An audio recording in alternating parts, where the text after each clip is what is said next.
Ladies and gentlemen, welcome back to the Shirtless Plantain Show. This is the Arsenal edition, but it's going to be a bit unmarked. It'll still go out on YouTube and all those podcast platforms, but this is more of like a nice rebalancing and refocusing chat. And I brought my good friend along, Scarlet. Scarlet, how are you? First of all, thank you for having me, Coach. I am okay.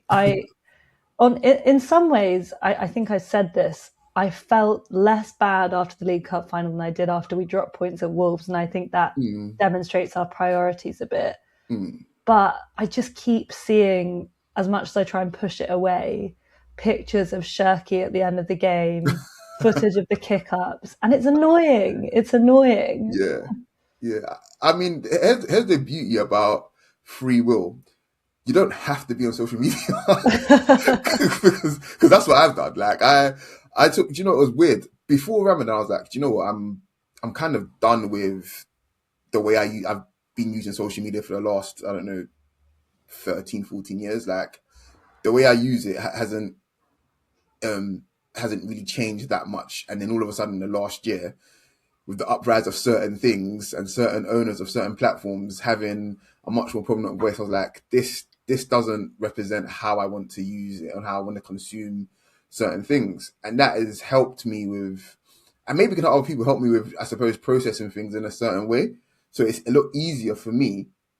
So if I want certain information, I can go direct to the source. I don't have to click on a link on their Twitter profile and stuff like that. I can just go directly there. I don't have to worry about everybody else's bullshit, you know, amongst having to sift through it. And that's what's helped me. Not everyone's perfect, I know, and this isn't me sort of trying to talk down people saying, oh yeah, like, you know, you're so addicted, because it's not that. Everybody has their things, and for me, I was like, I can't do it. And we're going to get into this, that I promise you, we're going to get into quite forensically about the way social media has affected football and footballers, because we cannot deny that it really, really has. But yeah, I suppose we did a podcast on Monday about the final, and it was quite in depth. But I really want to go back to it with you, Scarlett, because obviously you were there, and just talk me through, like, in general, you know, your I suppose your day and your experience, because cup finals, as I said on the podcast, especially as an Arsenal fan, they're different. Nobody can compare a cup final to an Arsenal cup final. Do you know what I mean? Well, I've never been to another cup final that doesn't involve Arsenal before, but no, it was a really great day up until basically the moment I took my seat in the stadium, to be honest with you. I got to Wembley around 1:30. I was with a couple friends. We went to a pub called The Torch, which was it was a great atmosphere there. It felt, you know, there was a really good camaraderie between everyone in the pub. Great vibes. Drinks were flowing. Everyone was in a positive frame of mind. And actually, it was about a half hour or so before we were going to leave for the stadium when the news started to trickle in about Eze and Timber. I don't know what your experience of this was, but I was feeling so good at that time. And then suddenly it was like the balloon burst. Yeah, it was exactly the same thing for me. Literally, as I've got to my mate's apartment block, because we watched it in the cinema room, we're walking in now, and I think, oh wow, this is really, really nice. And he's like, you know, Eze's not in the squad. I'm like, what the my whole day just went, yeah, it feels like everybody had the exact same experience. Literally, everyone's feeling good until the Eze news, basically. Yeah, and then also we got the Diaz news at a similar moment, and you know, in fact, I can specifically pinpoint this because I got the Diaz news before the Eze and Timber stuff. And in my head, I was pumped up. I was excited for the game. I sort of celebrated when I heard the Diaz thing. And then I sort of thought in the back of my mind when I did that, like, you might live to regret this, particularly if you lose the cup final. And boy, did I. Yeah, I mean, yeah, you know, famous last words, as they say, and all of that.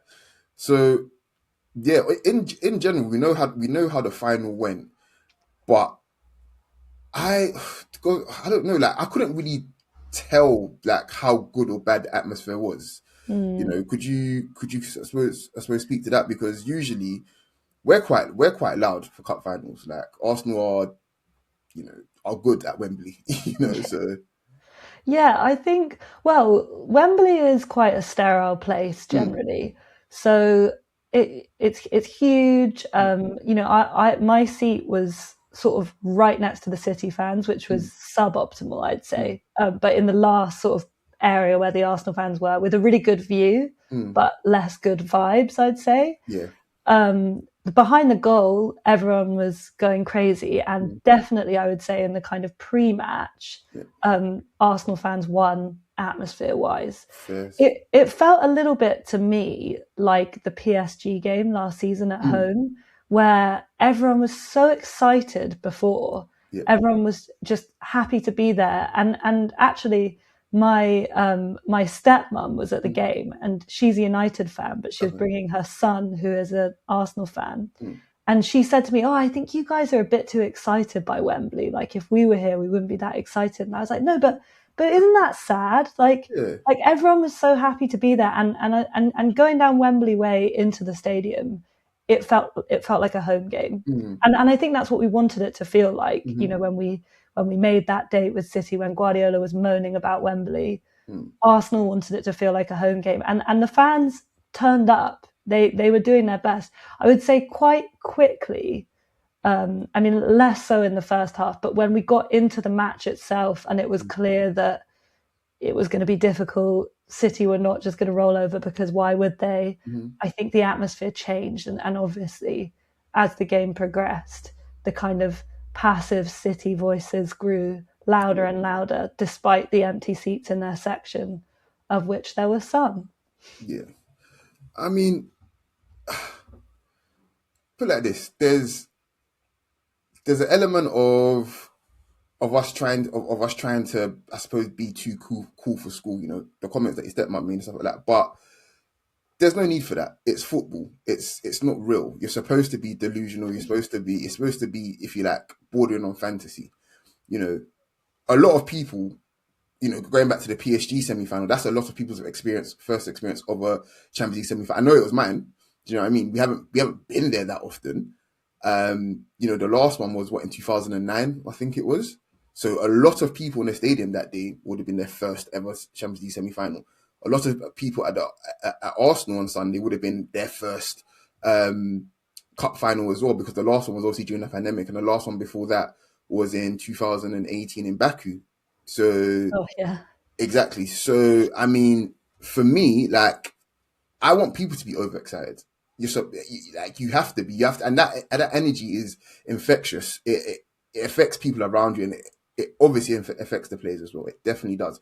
Hence why you had City players playing up to their fans, because their fans made their voices heard. You know, it was less so with the Arsenal. I didn't see once an Arsenal fan sort of pumping up their fans after they won a corner or a throw-in or something like that, because the energy wasn't, you know, it wasn't reciprocated. So the fans need to do their job first and foremost, in my opinion. You know, I'm not a drinker and stuff like that, but whatever you need to do to get yourself to that level, I think you should do it, you know. But yeah, I suppose we'll skip straight to it.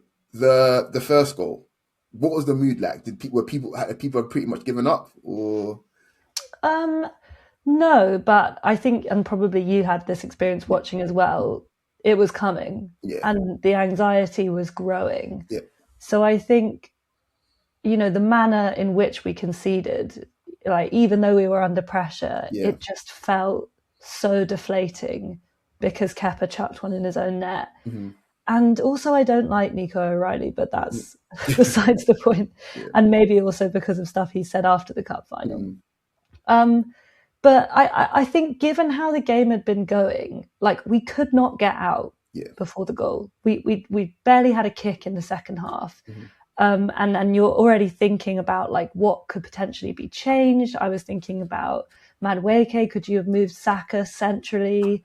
I know that there was people saying that Saka did try and drop deeper in the build-up to get some on-ball security to try and progress, but it really seemed like nothing we were doing was working. So when that goal went in, I think it was so deflating, because my best hope for that period was like, okay, we hang in there and we come out the other side somehow. But I didn't feel at that time like anything we were doing would out-football City. So then going a goal down, the game state is obviously stacked against you. Add to that the fact that it's a cup final and these things swing much more heavily on individual moments. It was pretty deflated, and I felt like I hadn't even begun to feel the true pain of going a goal down before they scored again. And then it was over. I think you really put that really, really nicely, because I feel like it's a lot easier to it might be annoying, but it's a lot easier to accept when someone might get a goal out of nothing, because you're like, oh, okay, the players might actually rally after that. But when it's very obvious you're second best on the day pretty much, and then they literally compound that by actually asserting it with goals in quick succession, it's like there's a little bit of peace there, thinking, you can accept it, I suppose, like, fair enough. But also it's like, damn, like we couldn't even put up a better fight. Now, you've heard me say this a few times, I'm sure. In general, we're not here to give City any credit, because why would you? It's I suppose if we really want to be honest, it doesn't really matter in a way, because of what everything that's surrounding the club, and the charges, and even just the fact that you have people bragging about how many times they've been to Wembley.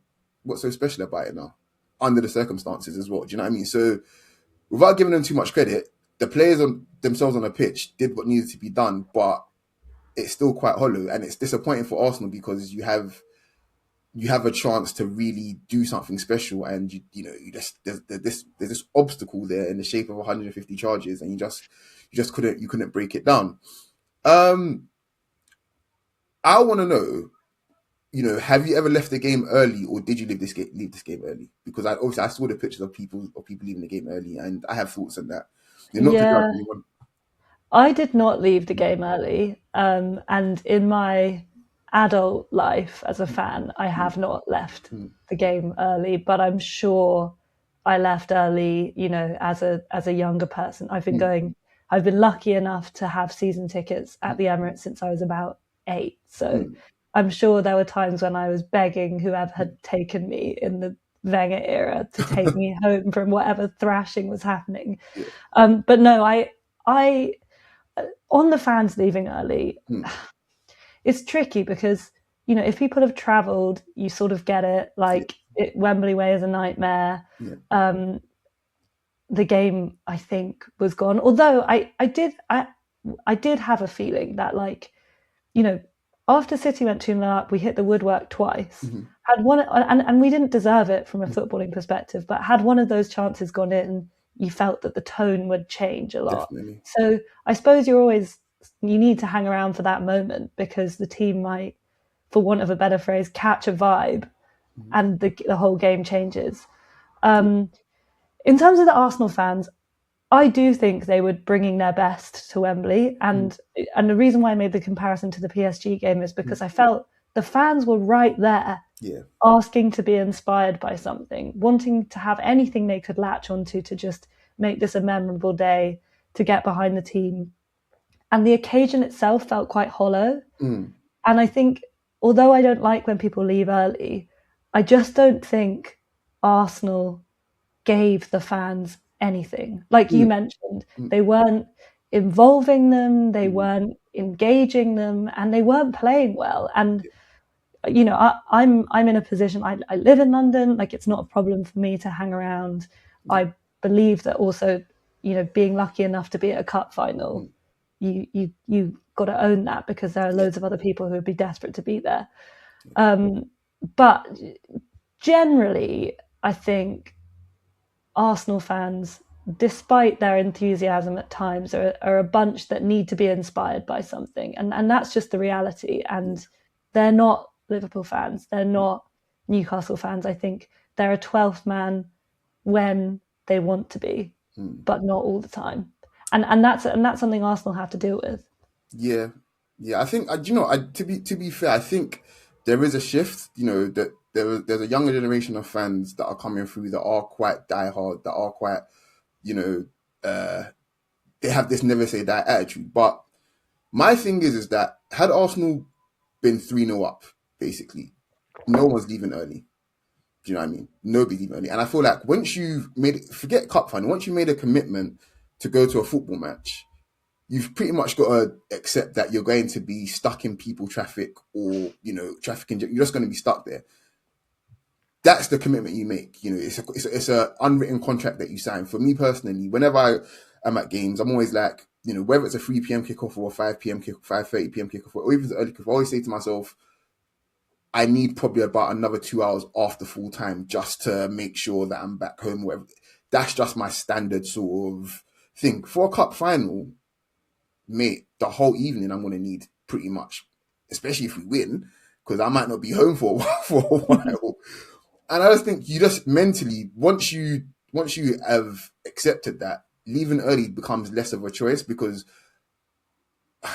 I don't know, like I get people travel from far. They come from really, a lot of people obviously are getting 2 or 3 trains out of London sometimes.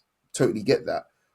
But you've accepted you're coming to the cup final. You accepted you're coming to the game. So surely you factor that in already. Like that's just my thinking behind it. Players this season themselves have spoken about the fact that not even just from Arsenal, that they notice when fans leave early, like they can see it. I see it at games so much, especially a lot of the time where I sit. A lot of the time, I'm like in the North Bank in the upper tier, so I can see pretty much the entire stadium. And when you can see the cannon on the lower tier start to show, you're like, but there's literally 10 minutes of the game left. What's going on here? That for me it will never sit right with me. It just won't. Like Dean's been over a few times, and he's like to me, we need to get there 2 hours before kickoff. I'm like, what? I'm like, and then I realize obviously he doesn't live over here. You know what I mean? And since I've been going to games with Dean, I've actually started adopting that myself. We're very spoiled, but that's just my thinking on it. I get people travel and stuff like that, but surely once you made the commitment, you just got to accept what comes with it as well, win or lose. No, I'm with you. I'm with you big time. And I sort of wish that the Arsenal fan base was a little bit more of that mind, because I do think it really helps the team. And I don't know if this is too far, but it slightly irks me sometimes. You know how sometimes, and often the away fans are in the ground earlier because they have to be, but their team come into the stadium. I noticed it with the Leverkusen game. Leverkusen come onto the pitch and the away end roars. They run over to the away fans. They get some love. They get some support. Arsenal players walk on the pitch. There's a few people in the ground and a smattering of applause. But I really remember it. Arteta requested, or did one of his little everyone get in the boat with me before the Real Madrid quarterfinal. He said he wanted fans in the ground for the warm-up and they weren't there.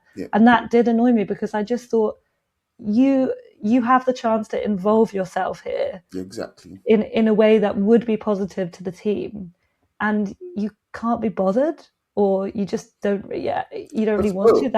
We're spoiled. That's what it is. We're genuinely spoiled.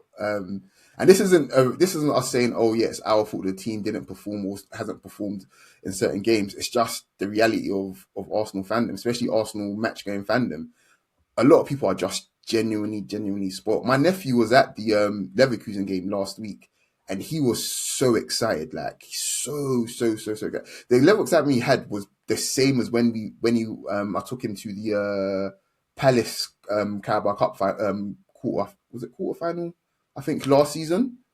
He was, oh my gosh, Gabby scored a hat-trick. Like, he was just over the moon, and he's 19 this year.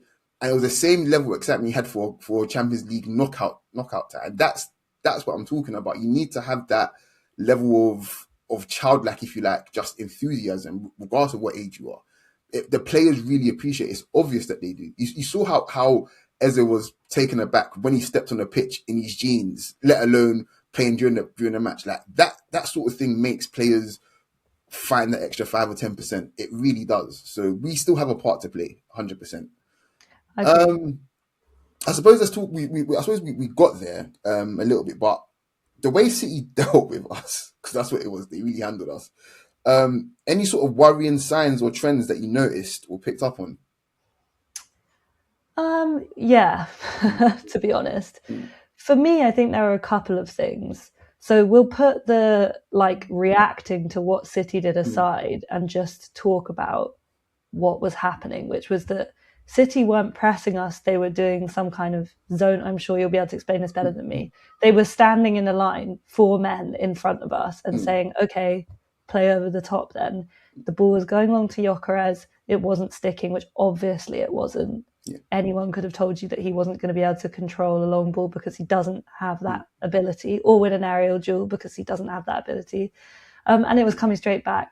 And there was one thing which disappointed me from Kepa's perspective, which I don't know how much stock to put in this, but just in terms of the biggest issue I feel like we faced was being able to progress the ball and hold the ball and therefore control the game. And I do think, apart from the Leverkusen match, in the last few games, probably since the Chelsea game, we've really struggled to control the ball. I am not tactically aware enough to understand why players aren't rotating as much, why they aren't passing forward as much. But Kepa's hesitancy to hit that ball to the fullbacks, to Ben White or Hincapié on the other side, who are both on, I couldn't understand that mentality. To me, that encapsulated, like, I know it's a boring critique to make, but it encapsulated a kind of fear, a fear of putting the ball at risk, which you have to do, which City do so well. And then on the other side of that, so then you have players like Rice, you have Zubimendi, you have Saka, who's clearly not at full throttle, you have even Havertz, who are not, like surely, particularly Zubimendi and Rice, you think, you guys can do something about this. Do you drop deep into the back line? Does one of you go and stand somewhere else? Like, it just seemed like they were accepting too easily that they just couldn't get the ball, on one hand. And then on the other hand, the thing that concerned me was not changing anything. So the lineup made sense to me. I mean, I've since been told that actually the Leeds game is not a good way of looking at the Gyökeres Havertz too, because we got our first 2 goals from set pieces and Havertz wasn't on the pitch for the last 2 goals. So fair enough, maybe it didn't work that well, but I was fine with them starting together. It's just, it's quite obvious to me that you sacrifice some on-ball control if you basically lose a midfielder. And the kind of slow sort of descent into the City goal and then unwillingness to change something until it was too late, that worried me as well.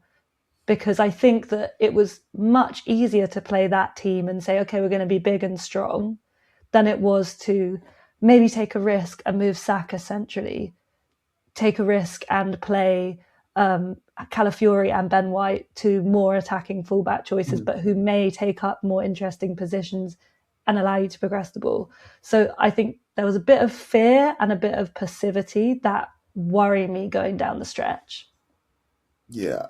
Do you know what? Yeah, I think you've just pretty much summed up all of my feelings, especially even going back to the way Kepa stood on the ball and City were just like, nothing's happening here. Basically, we're fine. I said it on the last pod, but basically what City done is there's nothing new under the sun. All of the best coaches copy from each other. It's that simple. And it wasn't about them winning the ball by essentially trying to press us. It was just about trying to intercept it more than anything. And it's something that has been happening for as long as I can remember watching football. Sir Alex Ferguson, that was his tactic against Arsenal. Hence why they scored so many counter-attacking goals against us. It was intercept the pass. Arsenal are lovely passers. They rotate well, all of that kind of thing. You know, they've got good technical players. So what we're going to do, we're not going to try to make it a football match with them in that regard. We're just going to try to cut off their supplies starting from the back, and then we'll win the ball high. We'll go from there, and then eventually we'll wear them down to the point where obviously they can't even get out, especially after they score relatively early in the second half. So that was pretty much it. It wasn't anything groundbreaking, but you look at the personnel that's involved for Arsenal, you look at the personnel involved for City, and it was Arsenal feel as if played the game City wanted to play. Had we played to the strengths of what we actually had on the pitch that day, I feel like it's a different game. Had we been more direct and been more, fierce in our duels kind of thing, eventually something will shake loose, because between all of their defenders and Rodri in that, single pivot role with Bernardo trying to fill in here or there, I don't know, Havertz, Rice, Gyökeres, they're bigger and stronger than what they have available there. So I feel like we were trying to play quickly and direct, and it wasn't sticking. Like it wasn't when our most effective moments, apart from the biggest chance of the game before the City goal, which was actually good football, was big man football. It was lumping it up to our two big strikers. It was getting them close to each other, winning knockdowns, flicking it on, and I don't think that. I mean, Gyökeres is a big guy, but that's not his game. He doesn't win headers. no. Havertz, yeah, theoretically you can hit him, and usually he controls that kind of And wins situation. fouls as well. You gain territory like that. Yeah, and but I have no problem with that. Mm. You know, if it works. But to me, that direct approach was only sending the ball right back to us. So were the players not at the level that they should have been, or was something not working? I don't know. I generally do think there was. It's still kind of bothering me because against Everton and Leverkusen, the players looked fine physically. It looked like they had actually been primed for this part of the season. I thought, oh yeah, we're gonna get some really. Well, put it like this: I feel like before the end of the season, someone's gonna get a really bad beating from us. Basically, I felt like we were in that sort. We're gearing up towards that, and then this game happened, and then City just looked way fitter than us as well. That was really concerning. But yeah, I suppose let's get onto the injuries. I want to mention one name because I know you probably haven't spoken about him in a minute. Mikel Merino. I'm of the opinion that forget the cup final, but this run-in would have been a lot easier with him in the team. I feel like there's some of those results, Brentford, Wolves. We get away with 3 points in a couple of those games. I think if he's available, not particularly starting me, but if he's available, but definitely for this cup final, I think we stand a much better chance. How big is he a miss, and what sort of things do you think he could have brought towards the end of this running, and especially in the final as well? Yeah, R.I.P. Marino, honestly. I feel like the particular injury curse that we have this season is just when a player is really starting to assert Yeah. themselves, or just Odegaard being injured all the time. Mm-hmm. But just when a player is starting to really make sense and really take on like a proper mantle of responsibility, they get struck down. So I guess I'm thinking of the Eze situation now, but I really feel like, obviously towards the back end of last season, Marino really made a case for himself as a backup striker and then played there at times this season. And then, yeah, he got injured just at the point where I feel like it clicked for me. Like, okay, he's not a left eight and he's not a defensive midfielder, albeit somebody who could do those things. So I think there's been a bit of a knock-on effect for several people, mainly on Havertz and Zubimendi, because Havertz and Marino are sort of analogues. Like one can't live while the other survives in a way because of the injury laws of our squad. So one has to be injured all the time. If they're both fit, it would be great, but they never are. And then with Zubimendi, like I with cup games or less important Premier League games, the ability to take him out of the firing line, or Rice as well, but the ability to rotate that midfield meaningfully with somebody who has on-ball personality, can progress, he's got a bit of cuteness, so like he's not like super pressable, and then also has that just knack, that timing in the box. It means that it's not just Norgard getting 0 minutes and Zubimendi being a dead man walking and Declan Rice playing ridiculous minutes, but maybe he's more used to it. So I think there's a knock-on effect across the team. And then on Havertz too, who has to come back pretty much straight after injury and basically absorb that role completely. And I think I really just want to see Havertz playing as the striker. I think that's his best position, although I know he can do other stuff. And, I can't think of many times where I've seen him and Marino start together, but I think having the option of you turn away from, you don't have Odegaard, you don't have Eze, you don't have to play someone who is effectively a second striker in your number 10 position. You can play a midfielder who will, I think, give you more control. That would have been a great opportunity in the City match. Add to that on top of the fact that I think that Marino is a big game player. Oh yeah.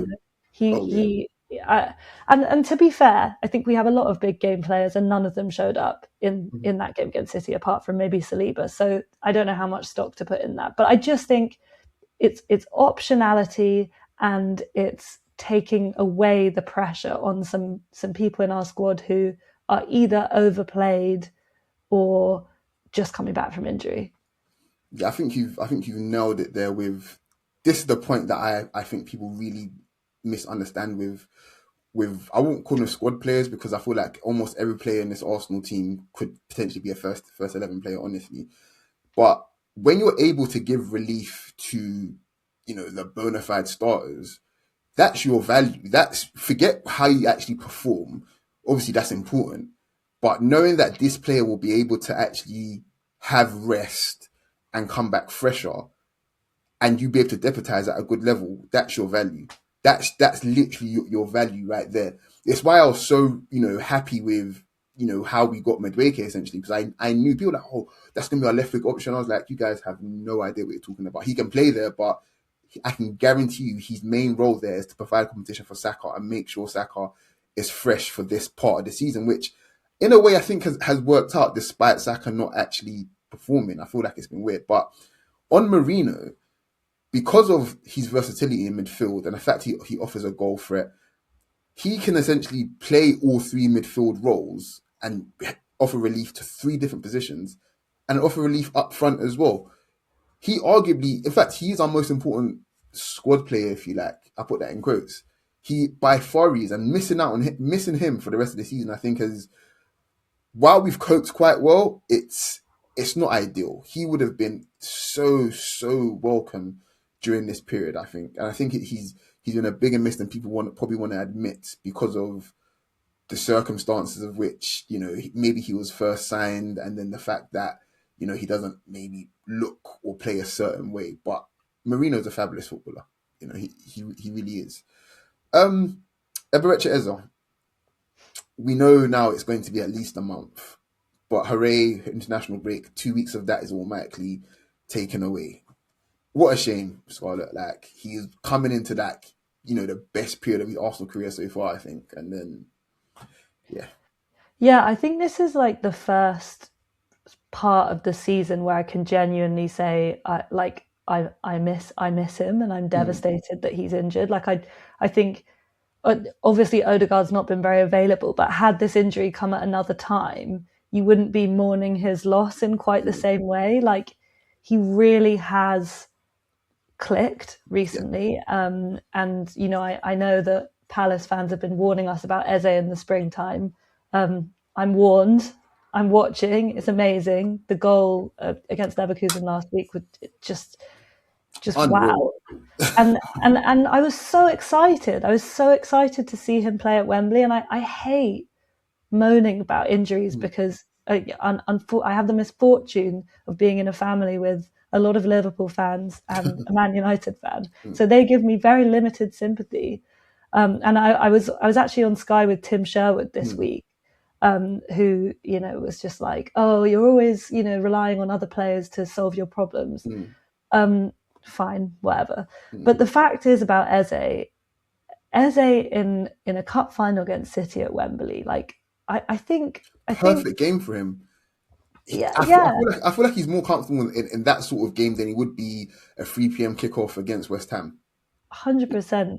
And also, this stage of the season becomes so much more about individual moments. I mean, we got out-momented, we got outplayed, but the moments in the game against City went against us. We missed an early chance, and then we chucked one in our own net. And I feel like when things hurtle towards a conclusion where you need clutch players to step up, I think we've talked about this before. We don't have that many moments players. Eze is all about that. Like the goal against Leverkusen, Arsenal deserved to be ahead. We'd created so much that we needed that special moment to break open the game. Exactly.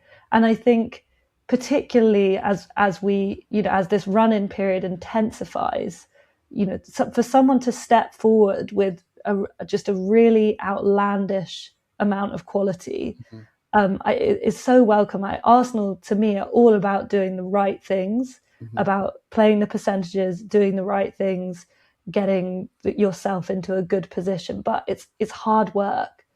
And Eze, like someone like Shirky, for example, being able to produce something just gives you that unpredictability and that, yeah, as you say, ability to change a game really quickly.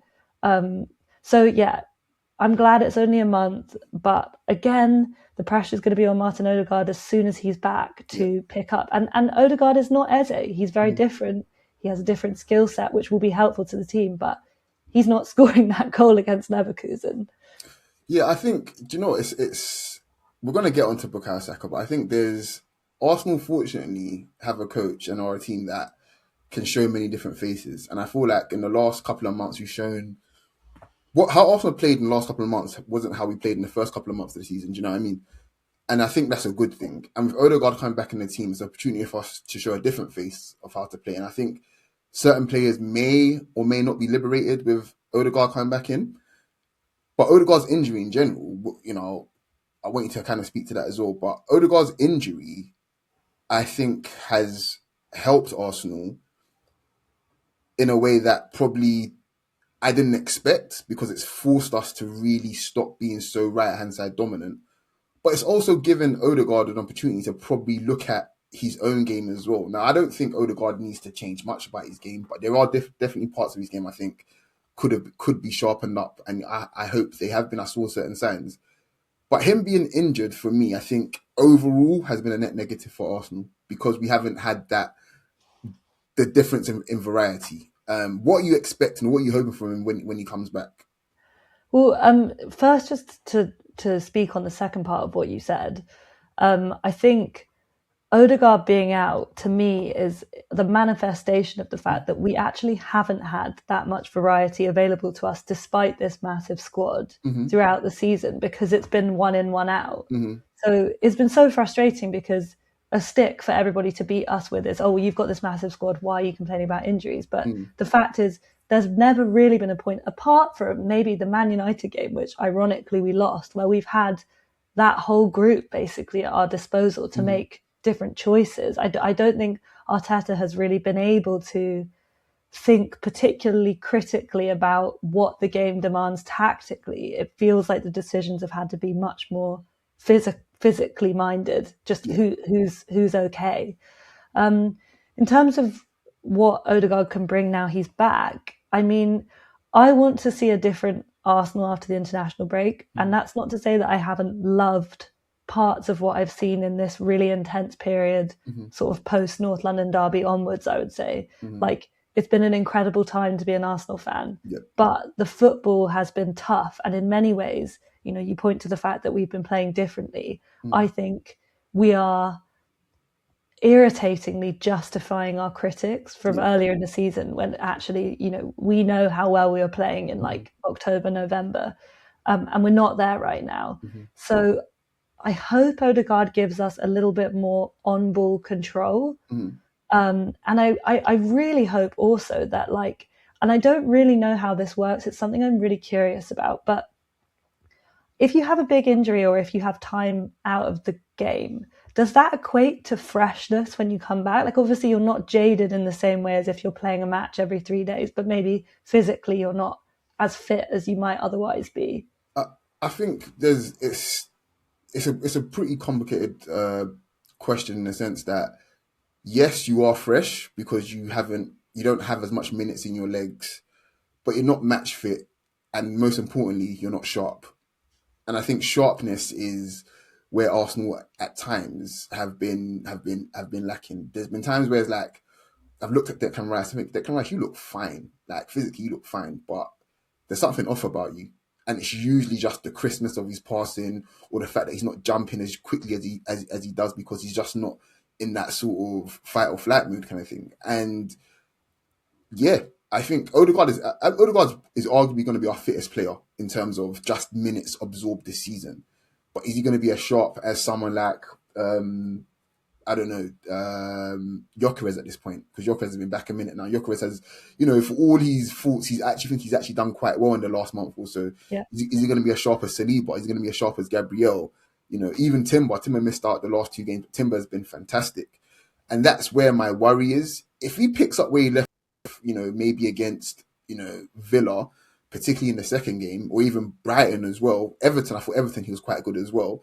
Then we're in business. I think we're good. But I suppose maybe it's ideal we've got Southampton, because I think he should play against Southampton, really get the minutes in the legs, and the quicker he gets up to speed, give him like an hour or something like that. Hopefully by the time it comes around to City away, he's actually got the rhythm.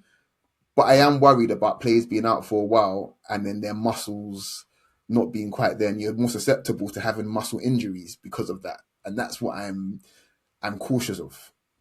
Well, that's the cycle we're in right now, and that's the kind of frustration of where we are, is players now having to come back from injury and be overplayed. That's why the Merino injury, to go back to that, is so painful for someone like Havertz. And you're so right about the sharpness. Like, I don't know if you've got a conversation point about Bukayo Saka up your sleeve, but I do. I definitely do. Yeah. Okay, we'll talk about that later. In 1 point's time. So after the next point, we'll be talking about Saka for sure. But there are players out there who aren't sharp and who aren't, and it's really hard to. So what I want from Odegaard, really, which is definitely unfair, is for him to animate the team to where I know they can be, is for him to bring the best out of other players as well. And what I would also say is the good thing about probably the first 2 games after he comes back, despite their importance, I do think that FA Cup quarter-final is now quite an important game, because I don't know about you, but I'm absolutely desperate to get back to Wembley to right some wrongs. For sure. But in a way, he doesn't need to be at his absolute best for those games. He can work up to the Bournemouth game, and then that is, we need him at his top level. For sure. I think, put it like this, there's a world where Odegaard comes back in this Arsenal team and he starts showing pretty much his full repertoire. Odegaard is a fantastic ball striker. I think that's been forgotten. He's also, I genuinely people put it like this, his first goal for Arsenal, he's hit it from 35 yards and the ball has just gone all over the place. You don't lose that overnight. Where's it gone? Where's it gone, Coach? It legit might just be sharpness. Justin, I was at the Brighton game where we won 2-1, and again he scored the opener from outside the box. So he's got it in him. There was a shot against Aston Villa in the 2-1 loss where Emi Martinez has tipped it over, but he's hit it he's hit the piss out of it. I can't believe it hasn't gone in, basically. It's there. So stuff like that, I hope. But also just in our build-up, this is where I really wanted the conversation to go with Odegaard. I have no issue with him picking the ball up deep. I know a lot of people hate it. I have no issue with it because I know what Arteta wants from our midfield in general. He wants all of our midfielders to be capable in all 3 phases. And I'll keep going back to the Aston Villa home game, but you look at the goal for Zubimendi, that is Arteta's dream. Odegaard, your most attacking midfielder, winning the ball back, carrying it, and your holder breaking into the box, and your attacking midfielder feeding into him. That's Arteta football, complete football, if you like.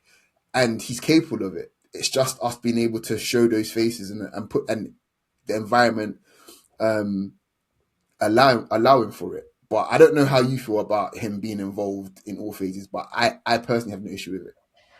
Well, yeah, I mean, obviously it's been quite femitized in the fan base that people are irritated that he drops deep. And probably that is, one of the most obvious eye-catching differences between him and Eze's game is that... Sorry, 1 second. So just to cut you there. I don't know if you noticed, but Eze has been doing this a lot in the last couple of weeks. He'd been dropping deep quite a lot. I don't know if you've ever noticed that. So... maybe it's just a preference. I think Eze's been more involved. So from that perspective, I don't mind it. I mean, I do think that of anyone in our team who has the ability to make that last pass, that we, I don't think we're blessed with a huge amount of deftness in the squad. And again, Eze is one of those players. And Odegaard is one of those players where you feel, I think of that pass for Trossard against Porto in the Champions League last 16. So from that standpoint, you obviously want your best players at doing that to be in the important positions. And something that has irritated me is that person seems to often be Jurriën Timber, and he is not capable of making those passes really any percentage of the time, but he's the free man. So in terms of like, I know that, you know, in a man world, you have to rotate and you have to get unexpected players in different positions, but in terms of who I think should be in the most important place, which is the final third, I sort of do subscribe to the idea that should be someone like Odegaard. But in terms of his involvement in the build-up and dropping deep, I do think that like we were crying out for that against City. Yep. We were crying out for someone to get their foot on the ball and to pass it quite a few times. You know, that kind of skips over the fact that Martin Zubimendi and Declan Rice were playing, two players who I consider capable of doing that. Of course they are. It was a really bad game. Yeah. So I don't want to, like, you know, just say that Odegaard will fix the level, everybody else's level, by getting involved. But I do think that he really helps us control games, both with his press and with his ability on the ball. And I think if we're gonna, like, I really, really hope this international break is a reset for us. We've had everyone basically pull out of their internationals. I hope they're resting. I hope they're relaxed, because I think we need to come back differently. I don't think that we will statistically get through the games in a way that we might limp over the line in the league, but I don't think we will achieve what we want to if we play like we have in the last 4 or 5 games. I think we have to find a way of controlling games, if nothing else, to give players some respite, to give players the opportunity to not be constantly playing like right at the margin of what they're physically capable of, particularly when everyone's tired. Yeah. So, yeah. Yeah, I mean, I have my own thoughts on our style of play, which this is ironically going to be our next point, but narratives, and I have a list. So Arsenal being risk averse, Arteta being unlikable, along with the players and our style of play. So let's start backwards. Let's start with our style of play. I'll throw some stuff at you, and you can give me like some of your hot takes or just your takes on it in general. So, Arsenal style of play, is it worse than any of the other best teams in the league? It's a bit worse than City at their best. Okay, that's fair. But they cheated, so it doesn't count. So Yeah, it is what it is. How many times have you been entertained by Arsenal this entire season? You can read off games if you like. A lot. I was off my seat twice in well, obviously I was off my seat, but I was wowed in the Leverkusen game most recently. Unbelievable. And I suppose I don't know how much more football you watch on the continent or just in the league in general, but how many teams outside of Arsenal are you running to watch this season?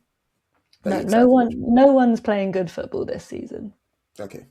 So I think I trust our listener base are smart enough to understand where I'm going with these questions, basically. I suppose the final one, what sort of football would you expect from Arsenal in terms of us entertaining ourselves if, and this is not even a caveat because it's a fact, if William Saliba and Gabriel are quite literally playing 35 yards from the opposition goal, how much more committed do you want Arsenal to be? I'm with you, but I also think people are just not entertained because Arsenal are winning. Like, people are very entertained when Arsenal don't win. And I think this, along with many other negative and annoying themes, the media being high among them this season, which is so strange for a season that's been so good. Finding a way to break open games, which Arsenal have done better than anyone else because we're top of the league and we're 9 points clear. And we scored the most goals. So. Yeah, has been desperately difficult. Like it's. I mean, Premier League it's a slog. Like it's really hard.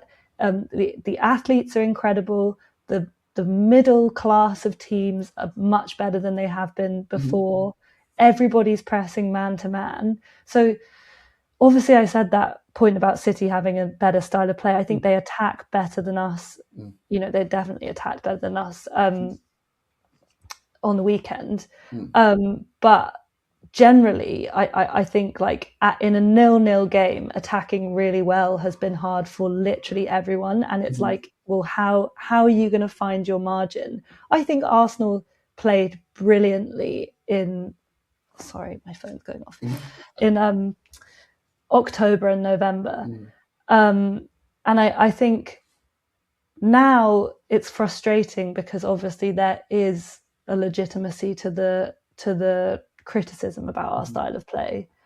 But previously, like, I think we were bullies. Yeah. We were bullies, and we were breaking games open at will. We were finding ways to win at will. And ultimately, once the game is open, we'll knock it about. We can play champagne football. But the sort of endless relitigation of what is good and what is entertaining, I find it totally tiring and exhausting. And ultimately, I think if it wasn't Arsenal winning, it would be a different conversation.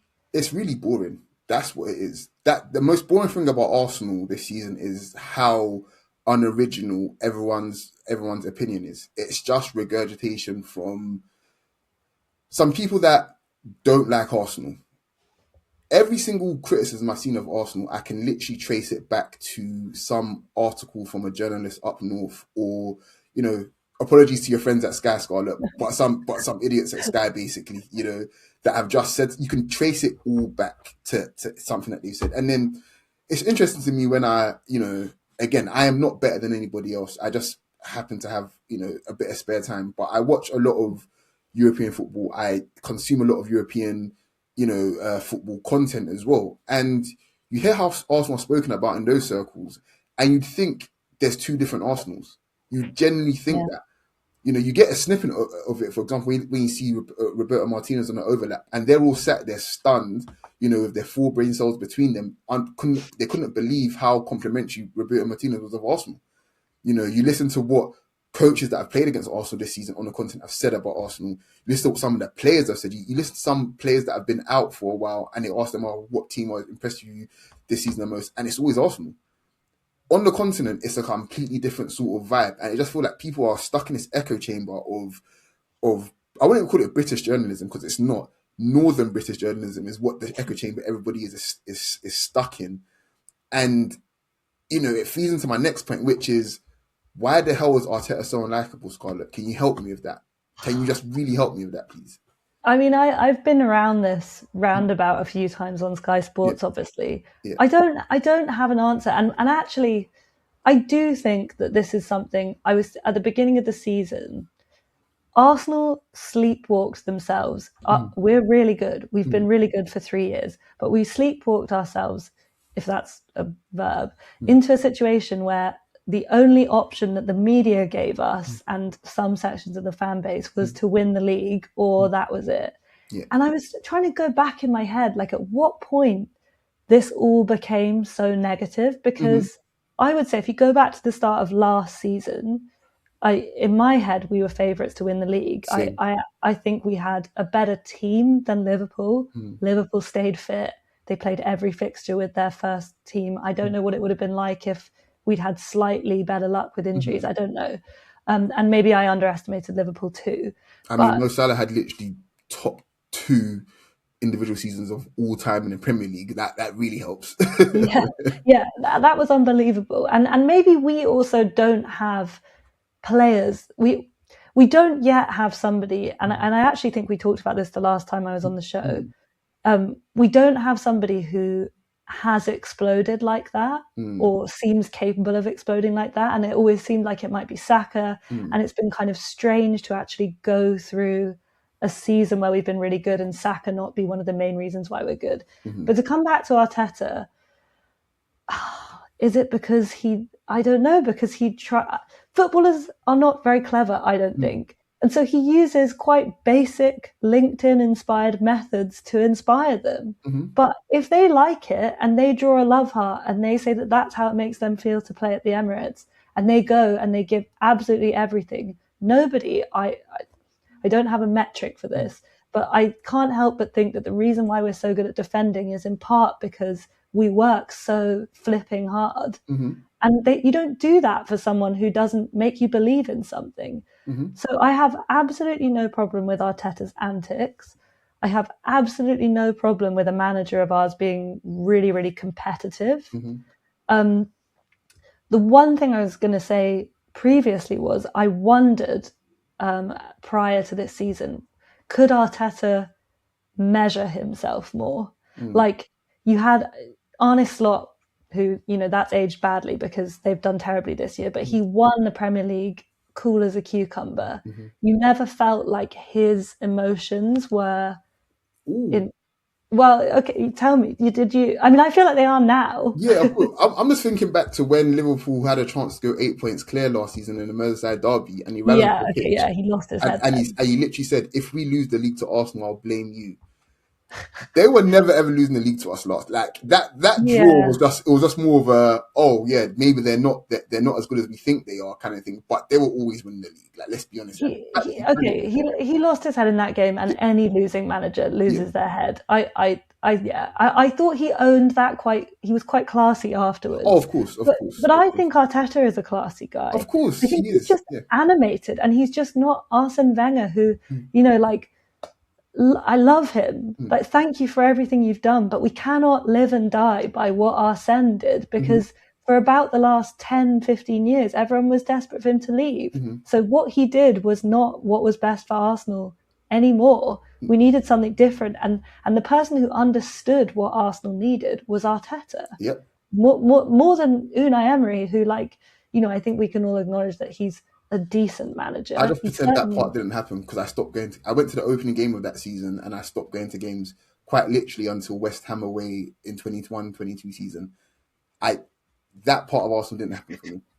But it was dark, right? It was dark because Arsenal needed a cultural figurehead, and Arsenal needed a modern cultural figurehead. I feel like now I'm in a philosophy lecture, but I think, to me, it's a toxic combination of Arsenal being good in a way that isn't expected, and the problem with Arsenal being good, and the problem, and I had this problem with Liverpool last season, and I hated them last season because it tells you something about yourself. If someone else of a similar size and stature can compete with 115 FC, then we might be doing something wrong here, or we might not be, but our belief system is shaken. That's all it is. Yeah. At the core of it, Arsenal's biggest haters this season aren't actually Man City fans. I don't know if I can even name any Man City fans, to be honest. Yeah, well, there are none. So. Yeah, do you know what I mean? It's everybody else. And let me just be really fair. I can't believe I'm going to say this, but let me just be really fair to Liverpool fans. In and around 18, 19 to, I want to say, 21, 22, I laughed a lot at Liverpool because I was like, God damn, this team is unbelievable.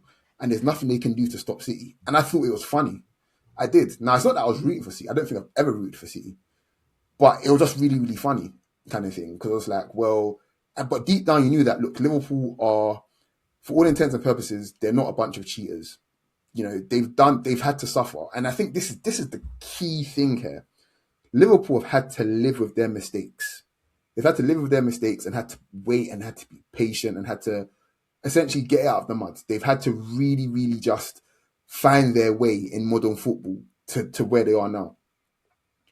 And it held up a mirror to everybody else. It held up a mirror to United. It held up a mirror to Arsenal. It held up a mirror to pretty much those are the other two teams. Everybody else doesn't matter. All due respect.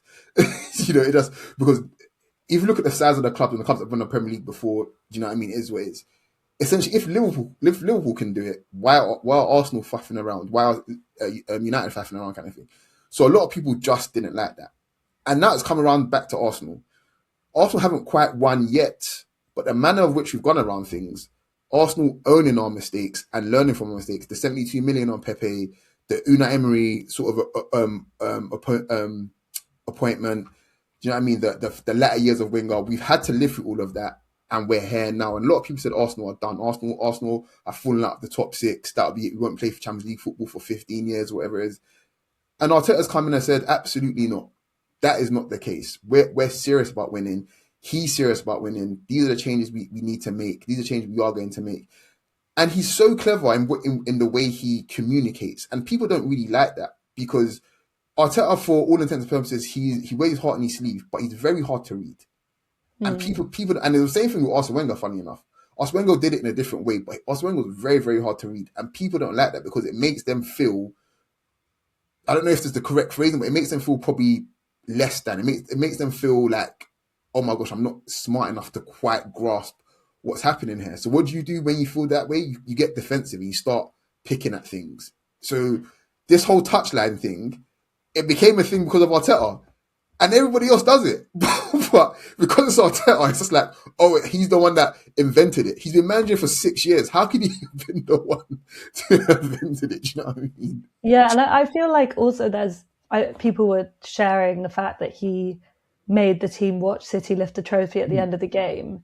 And obviously, like, we know there is a certain manager who has form for walking out of games or leaving the situation pretty quickly if it's not gone well for his team.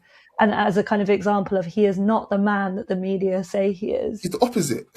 That's just the bottom line. Everything they say about Arteta is quite literally the opposite.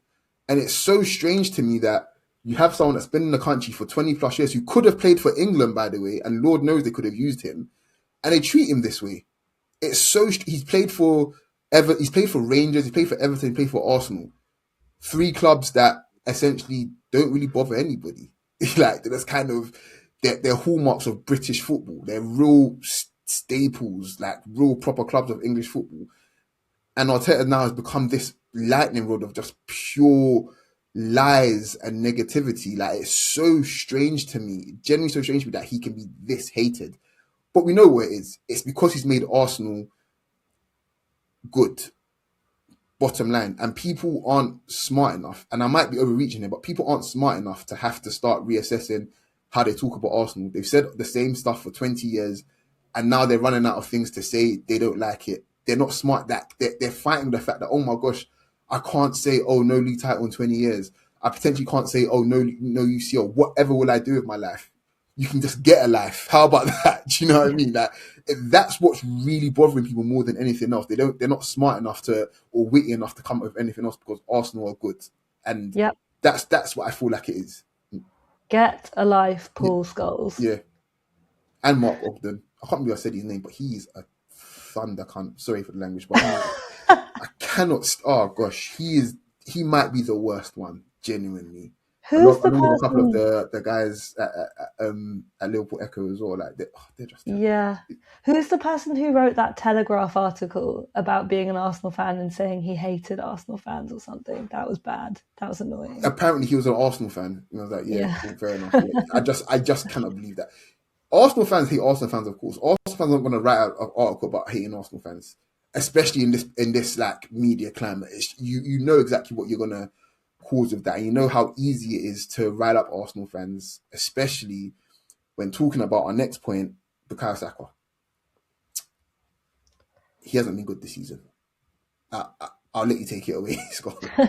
Well, I actually think it's true, but it's not entirely true. And I would say that my attitude on this was quite bullish until about a couple of games ago, because I think he is owed quite a few like goals and assists that haven't gone his way. Like, like the most obvious one is the Eze goal at Spurs.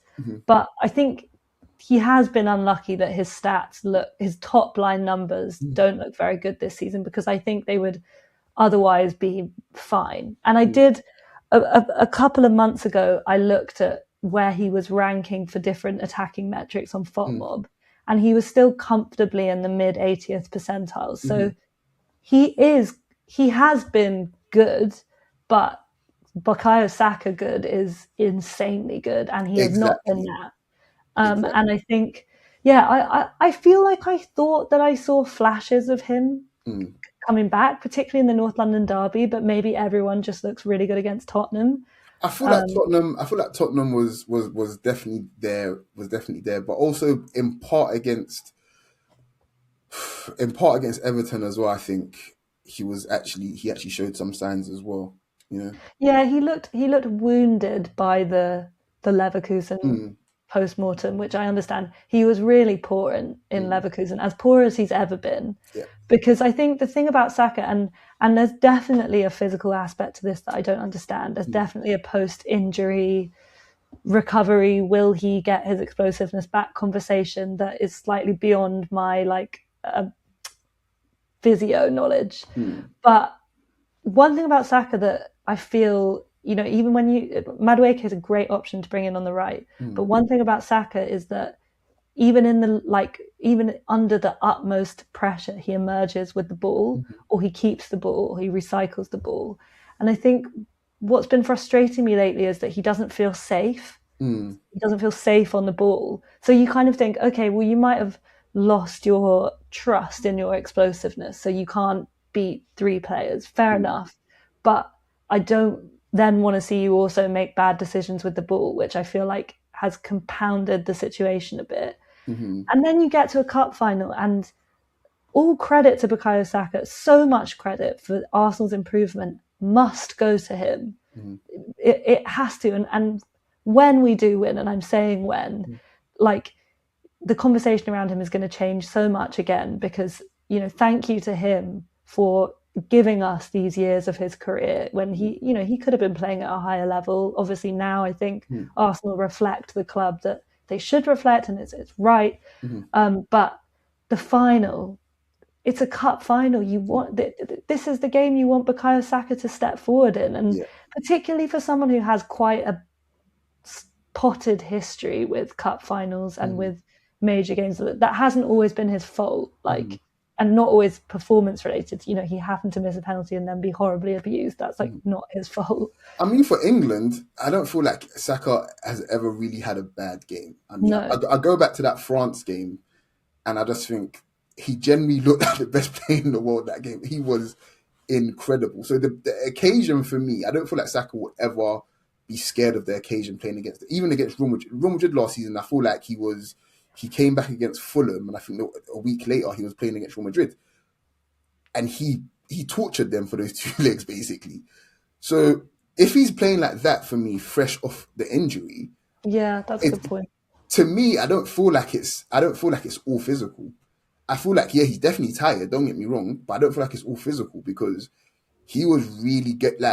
And even earlier this season as well, one of the good hallmarks you can say about players that are fit, firing, explosive is that wide men are taking their men on the outside, because it's a lot. You require obviously the explosiveness, but also require the upper body strength to hold off your man on the outside. Saka was doing that for fun for the first half of the season. Absolutely, no. But him and Madueke is still doing it now, and we all know Madueke is fantastic physically. So Saka was doing so. That to me, I feel like it's something else. I genuinely feel like this is probably just the first time in his career where he's had to probably figure out an extra layer of his game, because teams are so well prepared now that they're going to double up on him, triple up on him, and stuff like that. But even then, there's just other ways that they're able to handle him as well.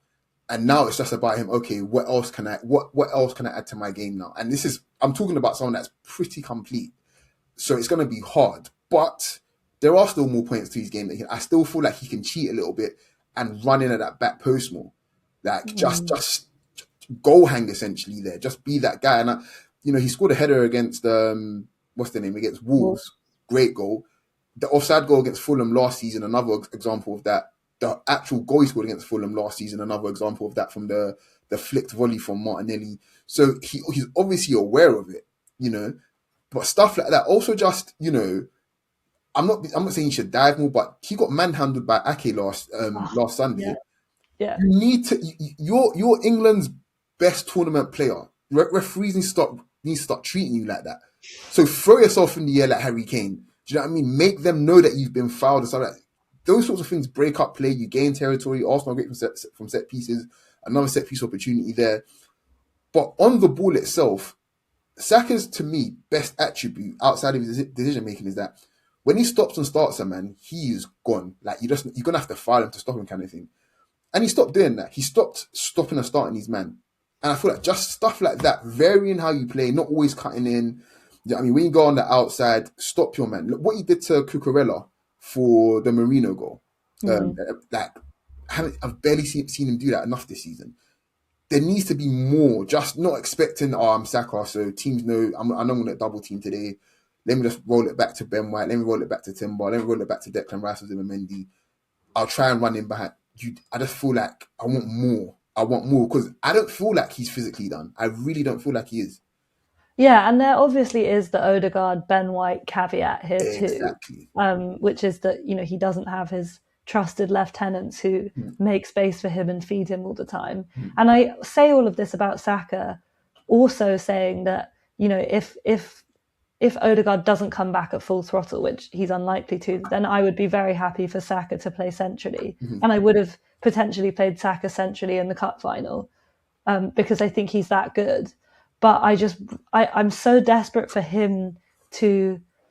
He doesn't have to justify himself. That's maybe too strong of a phrase. But I hate the noise about him. I hate the constant. Oh, he's so overrated. The Saka limp. And again, this is probably recapitulating the conversation we've been having about being a football fan in the era of social media and the fact that you just don't need to engage with it. But he deserves to be recognised for how good he is, and he is really good, and that is what makes the cup final kind of disappointing from him. Yeah, it was a poor showing from him, and I feel like this break, and I'll be so surprised if he plays more than 30 minutes again in the second game next week. I'll be so surprised. This break might be perfect for him more than anybody else. He can actually be around the England camp, obviously be with family and stuff like that, and play in an environment where or even training environment where he's genuinely like, everyone, like, I'm not being funny. I do think he's England's best player. I really do. This is not, and I get Harry Kane is there, but Harry Kane at tournaments is not the same as Saka at tournaments. He just isn't. Yeah. Saka has been torturing guys literally since he was 18 years old in major tournaments for England. He's been there, done that. He gets it. So I think this 2-week break might be the best thing that's happened to him. Seriously, and I trust Tuchel is very, very smart. I really don't see how he looks at Saka's form and Rice's form and think these guys need a full 90 minutes before they go back to Arsenal. It makes no sense. Really and truly, it's a mental break, I think, a physical break, obviously, and just for them to really think about their game. And obviously, he can try things in an environment where he's not under the spotlight of Arteta and stuff like that, and see what he can come up with. For the running, but I still trust him. A part of me, I don't know how you feel about this. You can tell me, but a part of me feels like I really don't want this World Cup to go ahead. I really don't. And Saka's the one player in my head. I'm thinking, yeah, if the World Cup doesn't go ahead next season, he's going to be on fire. Like I don't want this World Cup to go ahead. I'll say it out loud. I really don't. I think I've accepted that the World Cup is a reality, and if Arsenal win what I want us to win, football could just stop. I don't care anymore. I can't think about next season because first of all, rationally, I know how hard it is to defend the league title, but also if we do win more than one trophy, like just wow, like I would take that forever. Yeah. I mean, do you know, just on that's a really, really good comment because I wanted to speak about that. It's more about fans, social media fans in general, but I saw a tweet and I'm probably going to have to make a separate video to this, probably a real detailed coach's corner, but I saw a tweet about 2 months ago, maybe 3 months ago, I want to say, where the person said, I need Arsenal to win the league this year so I can take a year off. And it pissed me off to no end. Because what do you think this is? You don't get to take a day off for being an Arsenal fan. Once you're in, you're in. There is no sort of, oh yeah, like, it's just a bit. No. When I'm having to watch Mikhail Silvestri stink up for Arsenal, you know what I mean? And you wasn't there. Do you know what I mean? When I've literally had to watch, Arsenal shop around the bargain basement and bring in the likes of Yossi Benayoun, whoever else. It's just like Yossi Benayoun was all right. He was all right, but really and truly, you lose Fabregas and Nasri, and you bring that, like, come on. Like, do you know what I mean? So, it really just, what are you here for? Like, don't you want to consistently have that fear of not winning rather than that fear of not making top four? What would you prefer? Like, I think that's like we're locked in. Like, this is the conversation you want to be in. Like, I can guarantee you, and probably it's a bad comparison because they just have a monopoly on the league. But Bayern fans aren't saying I want to take a year off next year. They're just not. They're just not. PSG fans, despite all of the cheating or whatever else, like, they're not saying I want to take a year off next year. They're like, no, I want to go again. Let's see how far we can push this. Let's see how much we can win in this window of opportunity. And that's where I want Arsenal to be. Like, if Arsenal win, let's just say Arsenal win the league and the Champions League. By the way, I'll take that. Yeah, I'll take that. In case that's the league and the Champions League double. That's fine. You know what I mean? If Arsenal take that, I'm not being funny. I am excited as hell for next season because I'm thinking, okay, you know, nobody really, I don't think, is capable next season in the league of doing that again.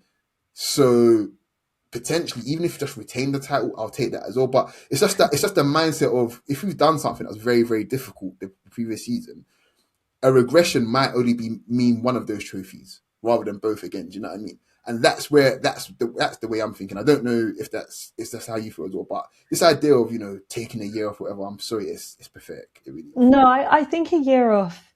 No, you can't stop supporting, but I can speak to this from the perspective of my mum and sister, who are equally as mad about Liverpool as I am about Arsenal, and I keep trying to get to the bottom of this with my sister, saying like, okay, but I know it's shit right now, but do you not just think back to the memory of the Tottenham game, which they were there for, when you knew you were going to win the title, and you think of the players on the pitch, and you think of Van Dijk holding the Premier League over his head, and that actually just makes you feel like, you know what, whatever happens in the world, that happened, and that's okay. And she's like, well, yeah, obviously, but, you know, I can't rewatch that footage now because I'm so pained by what's going on now. And I think that's such a sort of apt demonstration of the fickleness of being a football fan, because all I want is to see Eze holding the Premier League trophy at Selhurst Park. Exactly. But the moment that's over, I'll be thinking about the next one. Yeah, exactly. But I mean, look, I'll be real, and it might sound sad, but I still watch reruns of our title winning seasons. I still really enjoy them, and this season will be no different. Like, in 20 years' time, I'll quite literally be watching reruns of the 25-26 season. You know, when we lift it, you know, hopefully we lift it. So you're right. The fickleness of it is what I really have an issue with. You just have to like enjoy this shit and just really, you know, live in the moment and appreciate what it is, because it's hard. It's really, really, really hard. And it's almost disrespectful to just be like, oh, well, yeah, it happened last year and, you know, we're rubbish this year. It's like, no, these are still the same players, you know, for the most part, at least. Like, give them that respect as well. It's difficult. So, yeah. Scarlet, you have been amazing. Thank you so, so much. Where can we find you and what do you do? Come and check out my stuff. I'm on Twitter and Instagram and Blue Sky under my own name. But I do have a podcast with my much mentioned Liverpool fan twin sister Lola called The Goal Difference. So come and check out The Goal Difference. If you are interested, like you might be as a Shirtless Plantain listener, in hybrid content. And you can also find my stuff on BBC Sport Fan Voice, and look out for me on Sky Sports Fan Club. Nice. And you're also obviously Fanalist first team as well. Yeah. So there's that as well. So yeah, anybody that's interested in the Sky Sports content, fan content as well, Scarlet is all over that, making Jamie O'Hara look like a complete twat. So, but yeah, thank you, Scarlet. And we'll catch you guys on the next one. Peace. Thank you.